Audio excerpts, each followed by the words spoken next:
বাংলাদেশের আপসহীন সংগ্রামের প্রতীক দেশনেত্রী বেগম খালেদা জিয়ার জন্য আল্লাহর কাছে দোয়া করছি।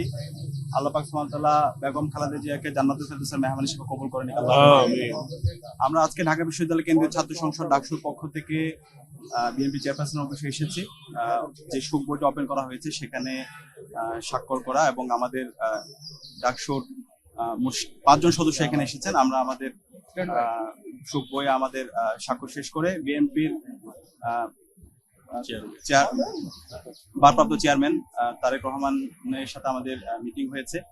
তো ইনি আমাদের ঢাকা বিশ্ববিদ্যালয় কেন্দ্রীয় ছাত্র সংসদ সহ বাংলাদেশের ছাত্র সমাজের প্রতি কিছু গুরুত্বপূর্ণ পরামর্শ দিয়েছেন। আমরা আমাদের প্রত্যাশা ব্যক্ত করেছি। আমরা আমাদের জায়গা থেকে বলেছি, বাংলাদেশে জুলাই বিপ্লব পরবর্তী আমরা যারা ফ্যাসিবাদ বিরোধী দীর্ঘদিনের আন্দোলন সংগ্রাম করেছি, আমাদের সবাইকে ঐক্যবদ্ধ হতে হবে। বাংলাদেশের জুলাই বিপ্লবের পরে আমাদের যে ঐতিহাসিক সুযোগ এসেছে, এই ঐতিহাসিক সুযোগে আমরা ঐক্যবদ্ধভাবে আমাদের বাংলাদেশ বিনির্মাণ করতে হবে এবং শহীদরা যে জন্য জীবন দিয়েছে একটি ইনসাফ ভিত্তিক বাংলাদেশ বিনির্মাণ করে, সেই বাংলাদেশ বিনির্মাণ করার জন্য আমাদের এখনই ঐক্যবদ্ধ হতে হবে। তো সেই জায়গায় তিনি আমাদের সাথে ঐক্যমত পোষণ করেছেন এবং বাংলাদেশের সকল রাজনৈতিক দল, বিএনপি, জামাত সহ এনসিপি এবং ছাত্র সংগঠন, ছাত্র শিবির, ছাত্রদল সহ সকল সংগঠনকে একসাথে নিয়ে কাজ করার ব্যাপারে আমাদেরকে পরামর্শ দিয়েছেন। তো ঢাকা বিশ্ববিদ্যালয় কেন্দ্রীয় ছাত্র সংসদের পক্ষ থেকে আমরা সবাইকে আহ্বান করছি, আমাদের বিপ্লব পরবর্তী আজকে 16 মার্চ পার হয়েছে, আমাদের মধ্যে অনেক বিভাজন তৈরি হয়েছে।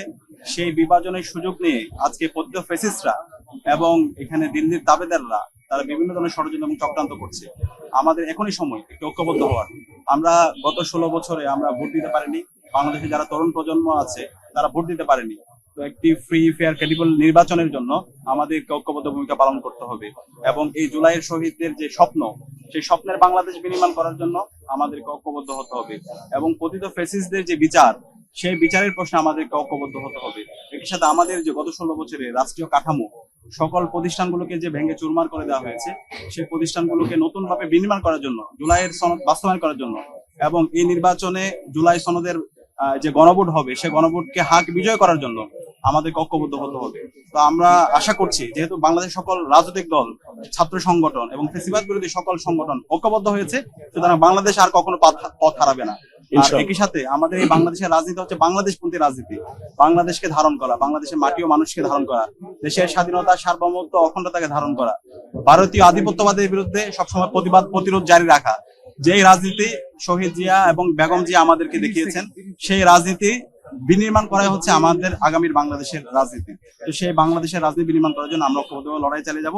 একই সাথে শহীদ ওসমান হাদির বিচারের প্রশ্নে আমরা কথা বলেছি। শহীদ ওসমান হাদি যে আধিপত্যবাদের বিরুদ্ধে, আগ্রাসনের বিরুদ্ধে কথা বলতে গিয়ে তিনি শহীদ হয়েছেন এবং শহীদ ওসমান হাদির কে যারা গুলি করেছে এবং এই হত্যাকাণ্ডের সাথে যারা পরিকল্পনাকারী, যারা পরামর্শ দিয়েছে, তারা এখন পর্যন্ত অ্যারেস্ট হয়নি।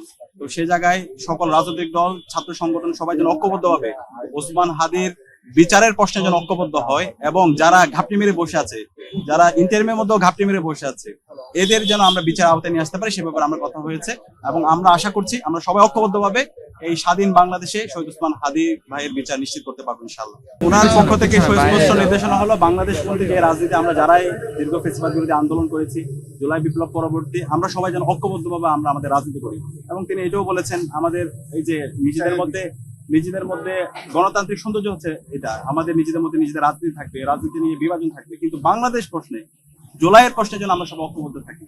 তো সেই জায়গায় আমরা ঐক্যবদ্ধভাবে কাজ করার ব্যাপারে সবাই একমত আছি এবং ইনশাআল্লাহ আমরা কথা দিচ্ছি বাংলাদেশের সকল ছাত্র সমাজকে সাথে নিয়ে বাংলাদেশ পন্থী রাজনীতি বিনির্মাণ করার জন্য এবং জুলাইয়ের শহীদদের আকাঙ্ক্ষার আলোকে একটা ইনসাফ ভিত্তিক বাংলাদেশ বিনির্মাণ করার জন্য এবং পতিত ফ্যাসিস্টদের বিচার করার জন্য, ওসমান হাদির যারা হত্যাকারী তাদের বিচার প্রশ্নে আমরা সবাই ঐক্যবদ্ধভাবে আমাদের লড়াই সংগ্রাম জারি রাখবো ইনশাআল্লাহ।